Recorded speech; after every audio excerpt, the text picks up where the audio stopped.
Hello, എല്ലാവർക്കും സുഖമല്ലേ? ചെറിയൊരു ഷോപ്പിംഗ് ഉണ്ടായിരുന്നു കേട്ടോ. അതുകൊണ്ട് മാളിലേക്ക് പോയി. അപ്പോൾ ഷോപ്പിംഗ് ഒക്കെ കഴിഞ്ഞു. അപ്പോൾ നമ്മുടെ മോളുടെ ഏരിയയിലേക്ക് പോയി. തീയക്കുട്ടി പറഞ്ഞു നമുക്ക് പ്ലേ ഏരിയ പോകാമെന്ന് പറഞ്ഞു. അത് പിന്നെ അങ്ങനെ ആണല്ലോ അല്ലേ, കുട്ടികളൊക്കെ ഉണ്ടെങ്കിൽ നമുക്ക് അങ്ങോട്ടേക്ക് പോകാണ്ടിരിക്കാൻ കഴിയില്ല. അപ്പോൾ നേരെ അങ്ങോട്ടേക്ക് പോയി കുറച്ച് സമയം കളിച്ചു. അപ്പോൾ ഇന്ന് ഞാൻ വിചാരിച്ചു എന്തെങ്കിലും വെറൈറ്റി ആയിട്ട് കഴിക്കണം എന്ന് വെച്ചിട്ടാണ് കേട്ടോ ഇറങ്ങിയത്. ഫ്രൈഡ് ചിക്കനൊക്കെ കഴിക്കാമെന്ന് വിചാരിച്ചിട്ട് ഇറങ്ങിയത്. അപ്പം മാളിൽ കയറി പിന്നെ അവിടെ എത്തി മെനു ഒക്കെ തന്നേ. മെനു തന്നപ്പോൾ എനിക്ക് അവിടെ നിന്ന് പ്ലേറ്റ് മാറ്റി ഞാൻ. അപ്പം വേറെ ഓർഡർ ചെയ്തു. അതങ്ങനെയാണല്ലോ നമ്മൾ വിചാരിച്ച, എൻ്റെ കാര്യമാണ് പറഞ്ഞത്, അങ്ങനെയാണ് കേട്ടോ.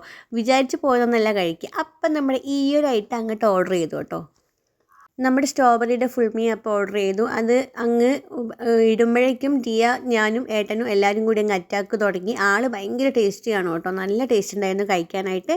ഞങ്ങൾ ഇതുവരെ കഴിച്ചിട്ടില്ലായിരുന്നു, ഫസ്റ്റ് ടൈമാണ് കേട്ടോ. എന്തായാലും സൂപ്പറായിരുന്നു. Okay, bye bye, see U.